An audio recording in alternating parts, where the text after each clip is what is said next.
My name is Erica, and this is the story of how my life turned upside down in ways I never could have imagined. For over a decade, I'd been happily married to my husband, James. We had what I thought was a rock-solid relationship built on trust and mutual respect. I worked as a remote French tutor, a job I enjoyed despite its modest pay. James came from a well-to-do family, but that never mattered to us. His parents, however, were a different story. Richard, my father-in-law, was an influential executive director at the local hospital. His wife, Margaret, busied herself with various charitable foundations. From the moment James introduced me, they made it clear they didn't approve of me. James had a brother, Michael, who was married to Emily. They had a 13-year-old daughter named Lily. Unable to have children of my own, I doted on my niece, often taking her for weekends and outings. Emily and I had become close over the years. During one of our coffee dates, she confided in me about the family's wealth. "Erica, you wouldn't believe the amount of property and money Richard and Margaret have given Michael and me," she whispered, glancing around as if afraid someone might overhear. "We're talking millions."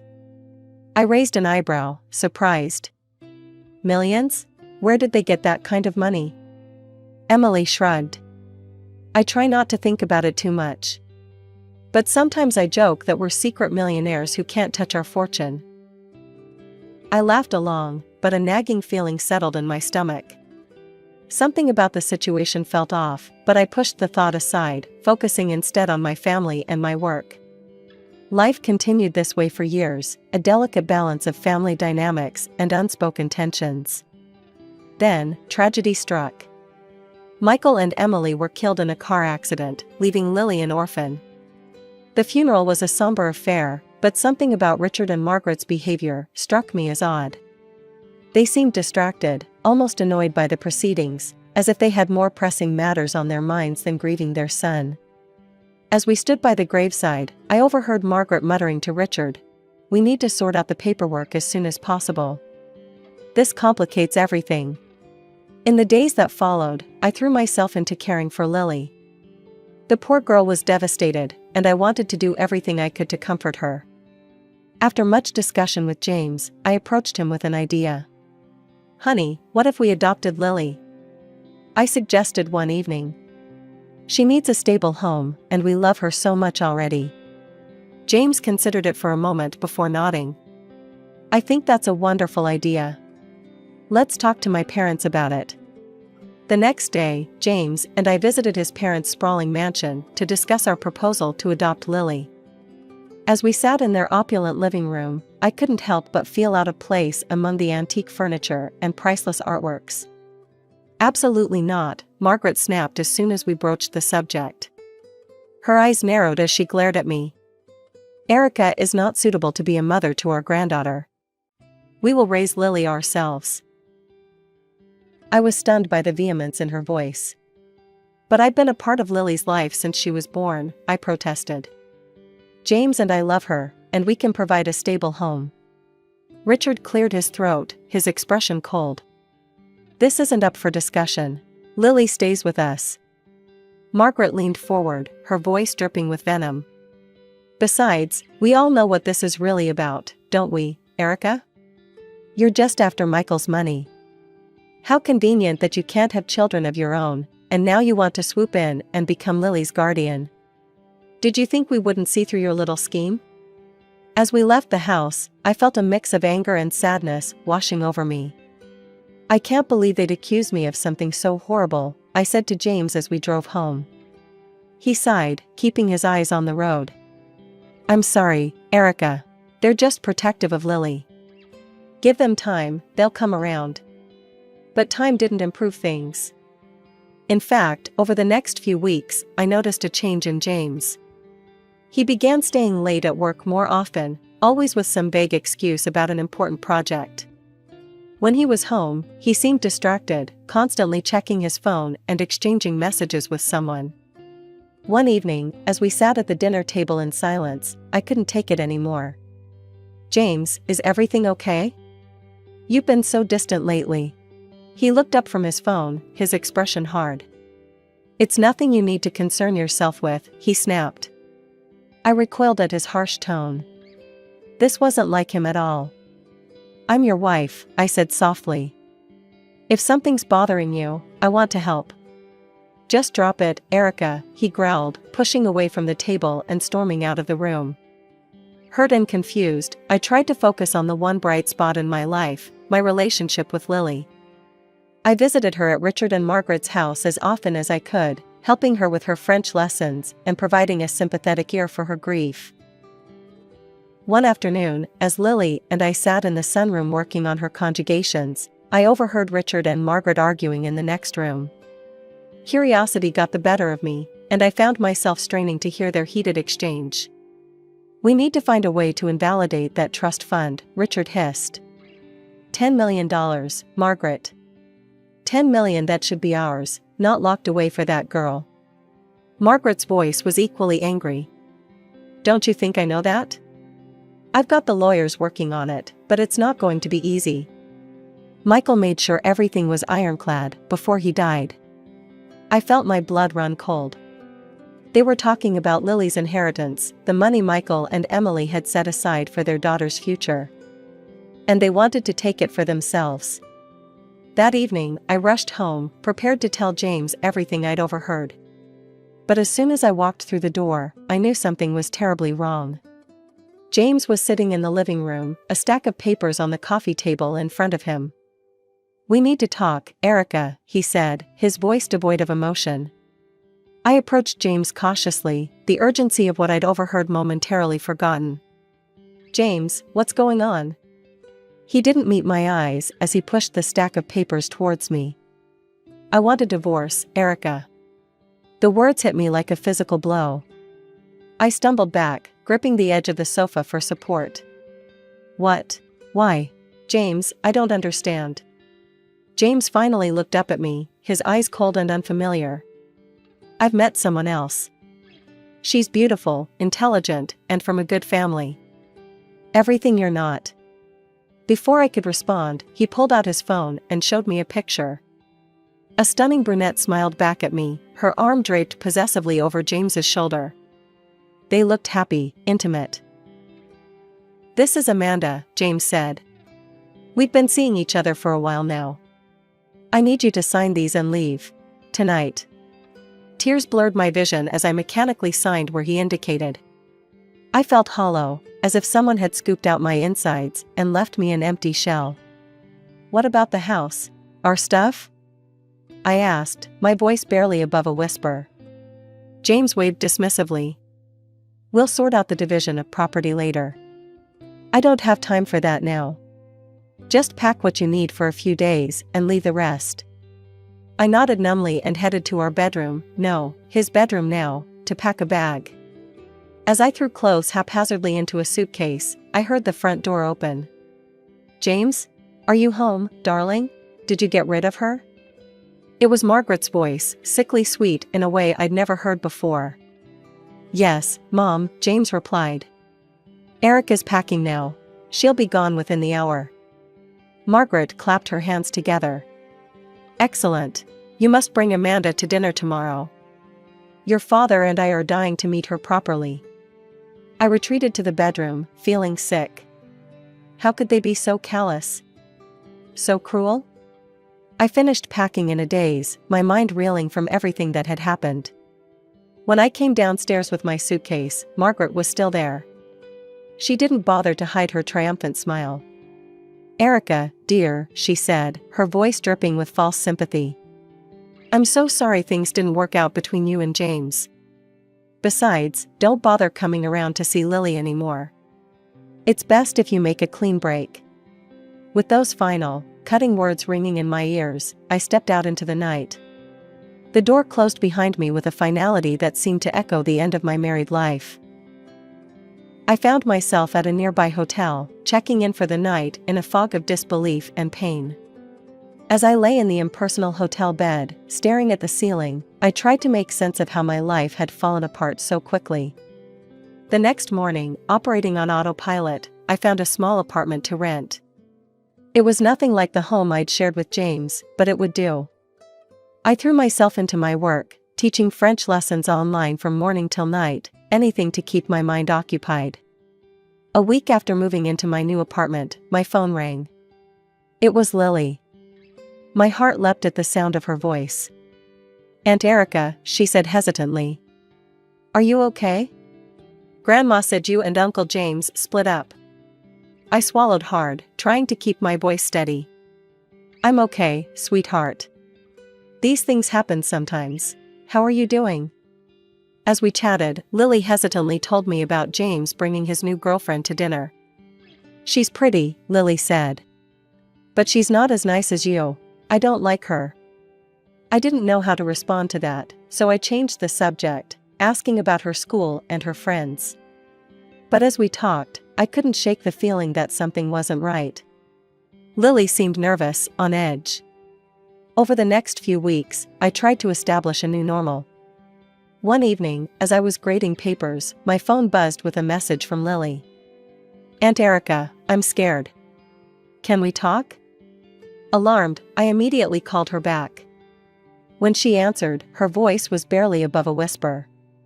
"Aunt Erica, weird things are happening here." "What do you mean, sweetie?" I asked, concern flooding through me. Lily hesitated before continuing. "There are always these strange people coming to the house. They argue with Grandpa and Grandma a lot. They talk about money and something called a trust fund. It sounds like Grandpa and Grandma owe them something." My blood ran cold as I remembered the conversation I'd overheard about Lily's inheritance. I tried to keep my voice calm. "Lily, honey, I want you to be very careful, okay? Don't let anyone know you're telling me this." "I won't," she promised. "I've been recording some of their conversations on my phone. And I kind of got into Grandpa's computer and copied some files." I was shocked by her resourcefulness. "Lily, that's very clever, but also very dangerous. You need to be careful." The next day, I received an email from Lily. It contained audio files, photos, and documents she'd managed to gather. With shaking hands, I began to go through the material. What I discovered left me reeling. The audio recordings captured heated arguments between Richard and various individuals, all demanding repayment of large sums of money. The photos showed clandestine meetings in dimly lit rooms, with Richard handing over envelopes to shady-looking characters. But it was the documents that truly horrified me. Spreadsheets detailing the production and distribution of counterfeit medicines. Falsified lab reports. Forged prescriptions. It was all there in black and white. As I delved deeper into the files, I uncovered the true extent of the operation. Richard had set up a fictitious pharmaceutical company, using it to supply counterfeit drugs to pharmacies and clinics. Even worse, he was using these fake medicines in his own hospital, bribing doctors to cover up the deception. My hands shook as I closed my laptop. What should I do with this information? Going to the police seemed like the obvious answer, but I hesitated. What if James was involved? And what about Lily? She was living in that house, surrounded by these dangerous people. As night fell, I made a decision. Despite everything that had happened, I needed to talk to James. He deserved to know what his father was doing. I picked up my phone and dialed his number, my heart pounding. After several rings, he answered. "Erica?" His voice was confused, wary. "Why are you calling?" "James, we need to talk," I said, trying to keep my voice steady. "It's about your father. There's something you need to know." He was silent for a few seconds, and then he asked me to meet. I agreed, and James gave me an address, a small cafe on the outskirts of town. As I drove there, my emotions were in turmoil. The cafe was nearly empty when I arrived. James was sitting in a corner booth, looking haggard and older than I remembered. As I slid into the seat across from him, I noticed dark circles under his eyes and a tension in his shoulders that I'd never seen before. "Erica," he began, his voice low, "I've been working with the police for months. We're building a case against my father and his entire operation." I stared at him, stunned. "What? But the divorce? Amanda?" James ran a hand through his hair. It was all part of the cover. I needed to distance myself from you, to keep you safe. Amanda is an undercover officer. We needed a way to get her into the family circle without suspicion. My head was spinning. So, our marriage, it wasn't real? No, Erica, James said, reaching across the table to take my hand. Our marriage was the only real thing in all of this. I love you. I've always loved you. Pushing you away was the hardest thing I've ever had to do. Tears welled up in my eyes as relief and anger warred within me. Why didn't you tell me? I could have helped. I couldn't risk it, James said, his voice pained. My father's network is vast. If there was even a hint that you knew something, you'd be in danger. I couldn't bear the thought of anything happening to you. As James continued to explain, I learned the full extent of the investigation. It wasn't just Richard involved, there were corrupt doctors, pharmacists, and even government officials implicated. The case was massive, with potential ramifications that reached far beyond our small town. But what about Lily? I asked, suddenly remembering my niece's fear. She's living in that house, James. She's scared. James's face darkened. I know. We're working on a way to get her out safely. But it's complicated. We talked late into the night. When we finally parted ways, James pulled me into a tight embrace. I'm so sorry for everything I put you through, he whispered. When this is all over, I promise I'll make it up to you. I clung to him, savoring the feeling of being in his arms again. But as I drove home, a nagging worry settled in my stomach. Despite James's assurances, I couldn't shake the feeling that Lily was in immediate danger. The next morning, I was jolted awake by the shrill ring of my phone. Lily's name flashed on the screen, and my heart raced as I answered. Aunt Erica. Lily's voice was a panicked whisper. They're packing. They keep saying they need to get out before it's too late. I sat bolt upright, fully alert now. Lily, listen to me carefully. Are you safe right now? Can they hear you? I'm hiding in my closet, she replied. But I don't know how long before they. Suddenly, there was a commotion on the other end of the line. I heard Lily gasp, followed by the muffled sound of a struggle. Lily? Lily! I shouted into the phone, but the line went dead. Panic surged through me. Without thinking, I threw on some clothes and rushed out of my apartment. I knew I should call James or the police, but there was no time. When I arrived at the house, I saw frantic activity through the windows. Shadows moved back and forth, and I could hear raised voices inside. Taking a deep breath, I approached the front door and rang the bell. For a moment, everything went quiet. Then, the door swung open, revealing Richard's surprised face. Erica, what are you doing here? He asked, his voice strained. I plastered on a fake smile. I left some of my things here when I moved out. I was hoping I could collect them. Richard's eyes narrowed suspiciously, but before he could respond, I heard Lily's voice from inside the house. Aunt Erica, help me. Without hesitation, I pushed past Richard and ran into the house. The scene that greeted me was chaos. Suitcases were strewn about, drawers left open, papers scattered everywhere. Margaret stood in the living room, gripping Lily's arm tightly. Let her go, I demanded, my voice stronger than I felt.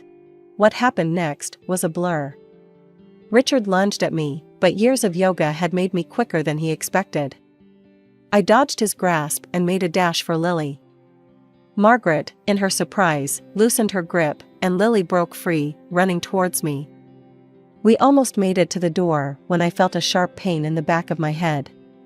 Richard had grabbed a heavy bookend and struck me. I stumbled, my vision blurring, but I managed to push Lily towards the door.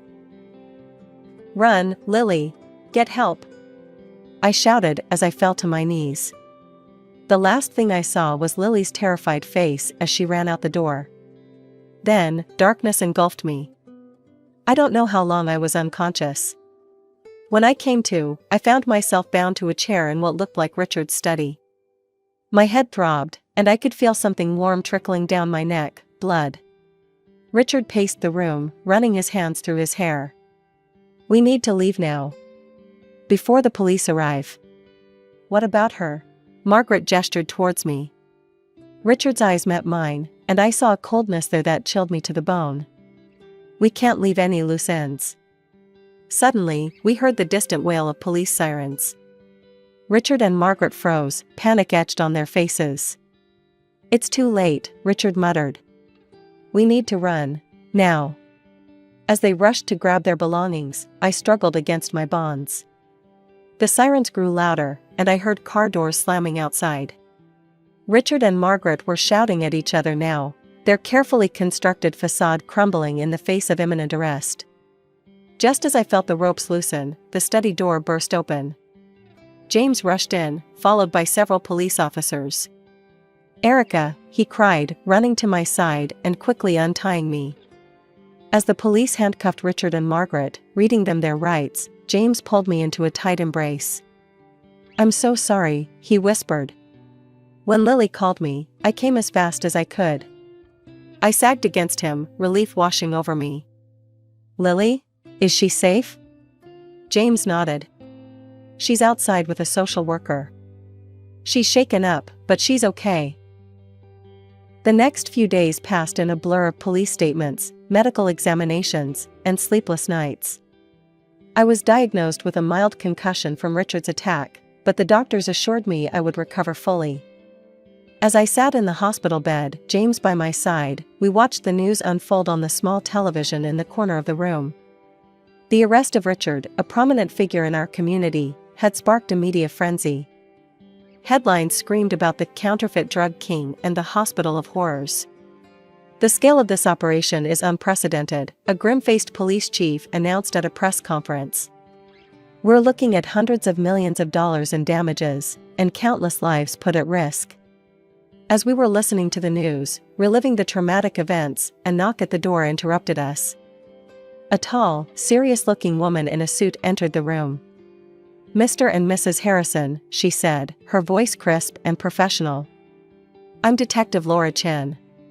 I'm leading the investigation into your father's operation. I was hoping I could ask you both a few questions." Over the next hour, we recounted everything we knew. James explained his involvement with the police investigation, while I shared the information Lily had gathered and the events leading up to my confrontation with Richard and Margaret. Detective Chen listened intently, taking notes. When we finished, she looked at us with a mix of admiration and concern. "You've both been through a lot," she said. "And I'm afraid it's not over yet. The trial is going to be long and difficult. Are you prepared for that?" James and I exchanged a look. "We'll do whatever it takes to see justice done," I said firmly. As Detective Chen left, promising to keep us updated on the case, another visitor arrived, Lily, accompanied by her social worker. "Aunt Erica," she cried, rushing to my bedside and throwing her arms around me. I was so scared. "I thought they were going to hurt you." I held her tight, feeling her small body shake with sobs.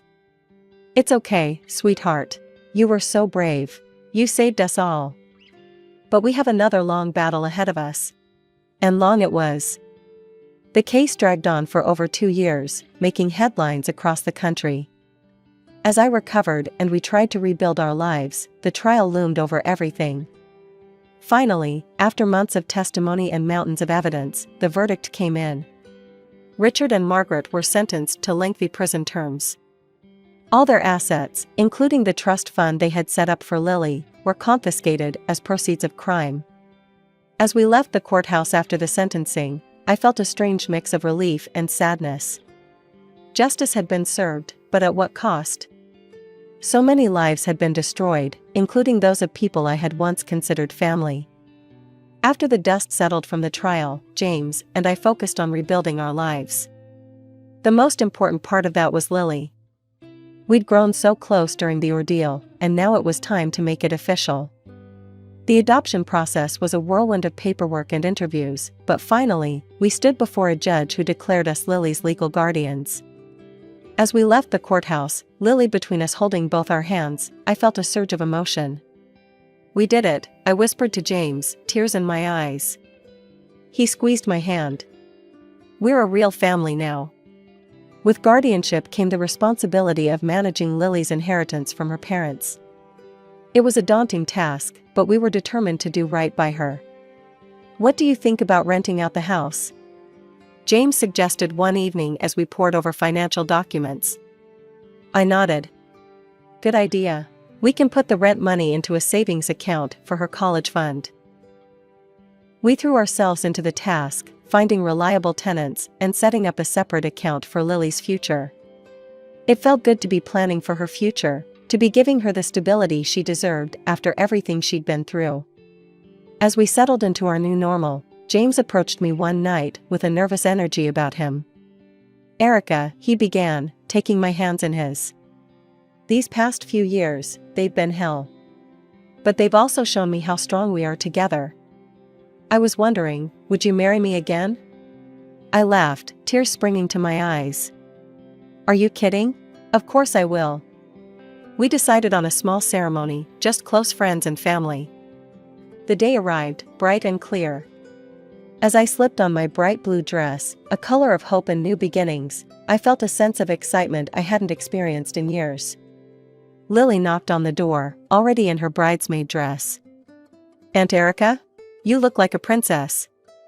I twirled for her, feeling light and happy. "And you look absolutely beautiful. Are you ready to go?" She nodded eagerly, taking my hand. As we walked down the aisle together, I saw James waiting for me, his eyes shining with love. It felt like our first wedding all over again, but better, because now we knew what we could overcome together. The ceremony was simple, but beautiful. As we exchanged vows, I looked out at our small gathering of loved ones, at Lily beaming beside us, and I knew that this was exactly where I was meant to be. At the reception, James pulled me close for our first dance. "How does it feel to be Mrs. Harrison again?" he murmured in my ear. I grinned up at him. "Even better than the first time." Later, as I watched Lily twirling on the dance floor with her friends, I felt a deep sense of contentment. Our path hadn't been easy, but we'd made it through. We were stronger for it. The next week, I was back at work, tutoring my French students online. Life had returned to a kind of normal, but it was a new normal, one filled with love, laughter, and the joy of our little family.